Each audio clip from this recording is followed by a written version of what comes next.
Me saco los lentes, total, no tengo que leer. Bueno, estamos con Daniel Bacheto, el profesor Daniel Bacheto, un amigo, un hombre que también participa en nuestros micros en radio, docente de nivel superior y también, bueno, preside la Asociación de Filosofía y Ciencias Sociales de Santa Fe. Y bueno, profesor, ¿qué tal fui de alumno? No, bueno, vamos a dejarlo de... Bueno, ahora sí, vamos a hablar en serio. No me hagas Daniel, preguntas difíciles. no hago preguntas difíciles o capciosas. Capsule. Daniel, bueno, queremos saber con vos cuál es tu punto de vista, porque sabemos tu análisis que haces en nuestro micro de Viento del Sur todas las semanas, de lo que es, digamos, la política internacional y precisamente Argentina enmarcado en Latinoamérica, los vínculos con Latinoamérica, las potencialidades, vos hablabas de los grandes ejes, siempre hablas de esta forma de entender a un nuevo mundo con distintas bloques. Y bueno, queremos entender de cómo se inserta Argentina en un contexto internacional y un contexto político y social. Bueno, hola Aldo, gracias por invitarme a participar de tu programa, en primer lugar. Bueno, la verdad, la cuestión es complicada, pero podemos empezar a conversar diciendo que Argentina tiene cuestiones comunes a toda la región, tanto desde el punto de vista histórico como geopolítico, y algunas particularidades, ¿no es cierto? Como vos sabés, nosotros, es decir, Argentina, es mi opinión de alguna manera, como nación, desde el punto de vista de nuestro nacimiento político, fuimos el resultado de un gran fracaso, que fue el fracaso del proyecto de los Libertadores. O sea, justamente ahora viene la efeméride de San Martín, ¿no es cierto? San Martiniana, 17 de agosto. Y bueno, tanto San Martín como Bolívar, el proyecto que tenían ellos no era la Argentina, ¿no es cierto? San Martín nunca se definió como argentino, sino como americano. Y de alguna manera Bolívar tenía un proyecto de crear una gran confederación de repúblicas, donde lo que hoy es la Argentina sería una gran república, pero que incluía también lo que hoy es Bolivia, Paraguay y lo que hoy es el Uruguay. O sea, sería una entidad política mucho más grande, porque estos grandes libertadores tenían la idea justamente de que una excesiva subdivisión o fragmentación nos iba a volver impotentes frente a los poderes que ya emergían en ese tiempo, que eran fundamentalmente en tiempos, hablemos de 1825-26, Gran Bretaña, ¿no es cierto? Por supuesto, con su poderío naval, industrial y comercial, y Estados Unidos, que todavía no era un poder tan importante, pero ya se empezaba a meter. Las colonias inglesas en América, digamos, la Claro, confederación claro. era una similitud a lo que después se vería a Estados Unidos. Sí, Estados Unidos, acordate que ya en 1823 el presidente James Monroe había planteado su famosa doctrina América para los americanos, tratando de excluir la intervención justamente de potencias extracontinentales, como las europeas en ese momento. En ese tiempo, digamos así, Estados Unidos todavía no tenía la potencia ni el poder para impedir que Gran Bretaña, como ocurrió después de la independencia, nos incorporara a la División Internacional del Trabajo como productores de materias primas, minerales o alimenticias, ¿sí? Entonces, y a partir de ahí tenemos un eje del desarrollo de todas estas repúblicas, digamos, posteriores a la independencia, que va a asignar toda nuestra historia hasta el presente, porque fíjate vos que si uno mira la balanza comercial, ¿no es cierto? Que ahora hubo en el primer semestre un récord de exportaciones en Argentina, más de 40.000 millones de dólares, es un récord. Sin embargo, los rubros tienen que ver fundamentalmente con alimentos, ¿no es cierto? Ahora se suma algo de combustible, fíjate vos, ¿no?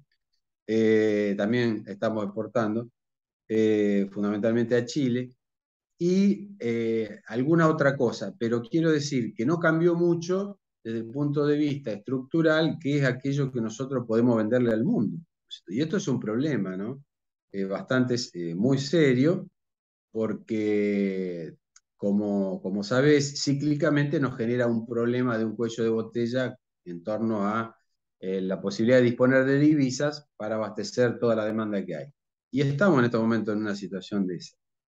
En otro aspecto, el mundo cambió, es decir, hoy por hoy nos encontramos en medio de una disputa a nivel global por la hegemonía, por un reordenamiento, digamos, ¿no? Si uno escucha a los líderes de las grandes potencias asiáticas o euroasiáticas, como se le dice a la Federación Rusa, es una nación euroasiática, eh, tanto el líder chino Xi Jinping como Putin, ¿no es cierto?, plantean que ellos pretenden, o lo que su objetivo es generar un orden mundial multipolar, ¿no?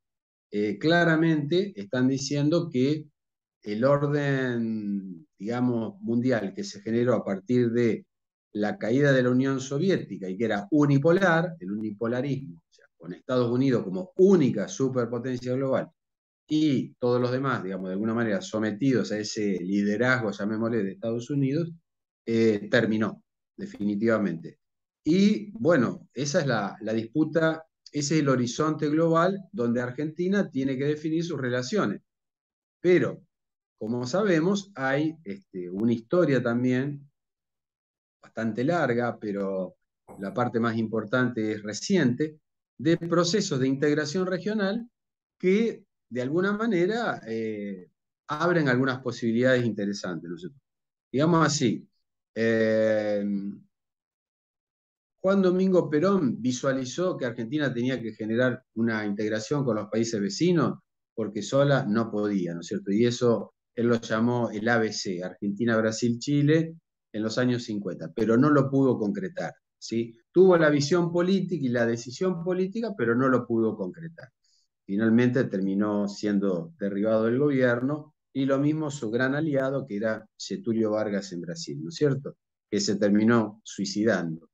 Entonces, pero ya la idea estaba. Ahora, esta idea de la necesidad de una integración regional va a tener un impulso prácticamente irreversible con la sincronización ideológico-política que se va a dar en la primer ola post-neoliberal, digamos, de gobiernos post-neoliberales en la región, con la presidencia, digamos, de Chávez en Venezuela, Lula en Brasil, Evo Morales en Bolivia, Correa en Ecuador y Néstor Kirchner en Argentina. Ahí es cuando se avanza con la UNASUR, ¿no es cierto? Y se plantea la cuestión de la CELAC. No sé si hace falta explicar lo que es cada una de ellas, porque por ahí nos iríamos muy largo. No, y Pero también digamos que me gustaría, Daniel, perdón, también me sí, gustaría, porque hay una integración económica que se intentó con el Mercosur, que bueno, que a partir del claro, sí, sí, acuerdo sí. de Alfonsín. El Mercosur, claro, es anterior, ¿no es cierto? Y surge de los acuerdos de Alfonsín con el presidente José Sarney de Brasil, y después, bueno, el Tratado de Asunción se va perfeccionando, bueno, y de alguna manera el Mercosur, que abarca fundamentalmente la alianza de Argentina y Brasil, sumando Paraguay y Uruguay como miembros plenos y otros como observadores, y digamos el caso de Bolivia que está en proceso de integración. Después se sumó Venezuela también al Mercosur, estuvo un tiempo suspendida y parece que va a volver. Bueno, el Mercosur es de alguna manera el núcleo fuerte, el núcleo duro de la integración sudamericana, ¿sí? Sudamericana, porque justamente tiene como virtud que nace de una confluencia, de un acuerdo de las dos naciones más importantes y más grandes, de más peso, que son Brasil y Argentina, ¿no es cierto? Brasil, vos sabés que es una economía mucho más importante que la nuestra, ¿no es cierto? Es 3 veces y pico la economía argentina, la economía brasileña, y Argentina es la más grande dentro de Sudamérica, exceptuando México, es la más grande de toda la Hispanoamérica, digamos, la economía hispanoamericana, o sea, no de habla portuguesa, sino castellana, del área castellana. La Argentina es lo más importante. Entonces, La unión de estos dos mercados, de estas dos economías, genera, digamos, un espacio económico de circulación que atrae inversiones y que genera un proceso que tiene, por supuesto, un arancel externo común, o sea que todo lo que es extra zona tiene que pagar un arancel para ingresar a la zona, y eso favorece la industria que está radicada dentro del Mercosur. Entonces, de alguna manera, el Mercosur fue el intento de crear un mercado ampliado, ¿sí? Un mercado ampliado que permitiera una escala suficiente para generar un desarrollo de la industria que permitiera ser competitivo en el mundo. Porque también vos sabés que el tema del mundo, hay grandes organizaciones económicas y grupos económicos, y es muy difícil competir en los mercados mundiales si no tenés escala, si no tenés volumen, etc. El Mercosur permitió, de alguna manera, generar un mercado de prácticamente 300 millones de habitantes, ¿no es cierto? Una cosa así, y eso es muy importante, ¿no? Entonces, pero yo decía la UNASUR y la CELAC porque tienen más un carácter de tipo geopolítico y no, todavía no Económico. tanto en lo económico. No tiene tanta materialidad desde el punto de vista de lo económico porque faltan los acuerdos, los mecanismos, ¿no es cierto?, para que eso se efectivice. Pero Y sí en marca. y en este nuevo escenario, por ejemplo, con Colombia, un gobierno progresista también, por así llamarlo, que se incorpora a este escenario latinoamericano, que también es variable. Bueno, hoy está Bolsonaro en Brasil, pero hay grandes expectativas que vuelva Lula o que sectores más progresistas también en Uruguay o en otros países también se puedan sumar a un proyecto, podemos decir, con una mirada distinta al neoliberalismo. Bueno, el triunfo de Petro en Colombia es importantísimo porque Colombia, primero, Colombia es un país que tiene una importancia relativa, ¿no es cierto? A pesar de su histórico conflicto armado y de sus élites que son extremadamente violentas, digamos, y represivas hacia los movimientos sociales, los movimientos campesinos, los sectores indígenas que tienen reclamos, digamos, importantes para hacer. eh, en Colombia. Colombia es un país muy. Che, perdón, tengo acá un préstamo de la vecina, digamos así. Esperame un Sí, segundo. hacemos una pausa. No, vos hablabas de una relevancia relativa de Colombia, pero un país que siempre estuvo manejado o tuvo con gran injerencia de Estados Unidos y ahora es como revalorizar lo americanista, también hasta con un gobierno con la integración de una mujer y una mujer afrodescendiente. Y creo que es un cambio también porque hay cuestiones que tienen que ver con los pueblos originarios, que tanto en Colombia como en Ecuador y en otras partes de nuestra Latinoamérica están teniendo también bastante peso a la hora de las cuestiones políticas.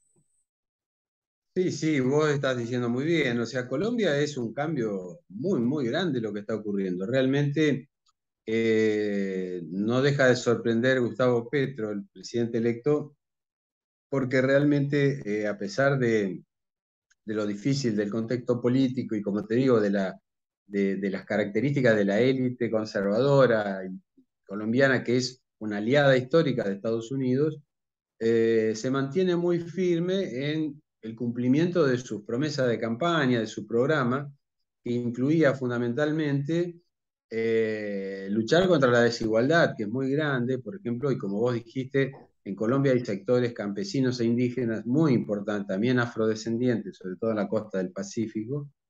Y bueno, hay una demanda por una reforma agraria que Juan Manuel Santos había prometido realizar y nunca cumplió. Bueno, una cantidad de cosas, ¿no es cierto? Y como vos decís, realmente, fíjate vos que cuando tenía que realizarse el balotaje, se especulaba si Petro se iba a inclinar por completar su fórmula con un vicepresidente que le arrimara más votos del centro, o sea, lavarse un poco de su perfil de hombre de izquierdas, o progresista, y sin embargo redobló la apuesta con una candidata a vicepresidenta afrodescendiente y con un fuerte discurso, digamos, antisistema, antidiscriminación, feminista, etcétera. Reivindicativo. Yo escuché la jura y realmente a mí se me erizó la piel con la forma que lo juró y en qué concepto lo juró, ¿no? Claro, claro, totalmente, sí, sí, realmente, bueno, cuando ganó Petro, yo no me acuerdo si fue en un programa tuyo o en otro, dije, Petro va a ser un líder que va a trascender la frontera de Colombia porque es una figura política muy interesante, de mucho carácter. Lo demostró ya en su trayectoria política dentro de la política colombiana. Y no va a tener un perfil bajo, va a ser un dirigente que se va a hacer notar porque tiene definiciones fuertes, es un hombre de convicciones fuertes, de mucho carácter, y se está mostrando como decidido a llevar adelante, digamos, su programa. De hecho, ya le advirtió a Estados Unidos que él no está dispuesto a ser su Iván Duque, digamos, ¿no? En alusión a el presidente saliente, que era obviamente muy filo yanqui, ¿no? Muy Muy sometido a los dictados de complaciente con el Washington. gobierno de Estados Unidos. Claro.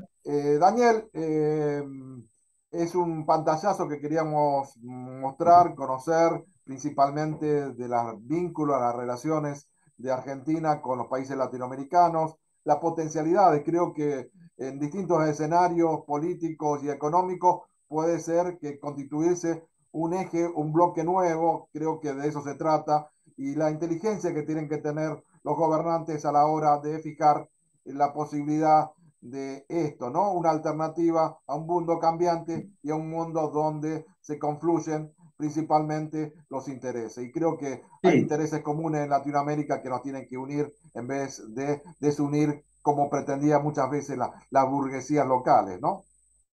por supuesto, yo creo que hay una oportunidad histórica, aunque las dificultades son enormes, y Argentina tiene mucho para aportar a un proceso de integración regional, desde el punto de vista sobre todo de los recursos humanos, para procesos de, digamos, de integración que sean también, que nos permitan dar a la región un salto hacia un desarrollo más integrado económicamente. Eh, También en la educación, Argentina tiene mucho para aportar, ¿no es cierto? El nivel superior de la educación argentina en general es superior al de la región. Entonces, me parece que es una oportunidad importante, pero bueno, como vos decís, el partido hay que jugarlo y sabemos que una integración regional no va a ser fácil porque va en contra de los intereses de la gran potencia del norte, ¿no es cierto? Que no lo ve con simpatía Por indudablemente. supuesto, no va a querer perder los recursos naturales que estamos brindándole actualmente. Daniel, muchas gracias, un abrazo grande y seguiremos charlando en otra oportunidad. No, gracias a vos, Aldo. Espero que tengas un buen día y saludo a tu audiencia. Gracias.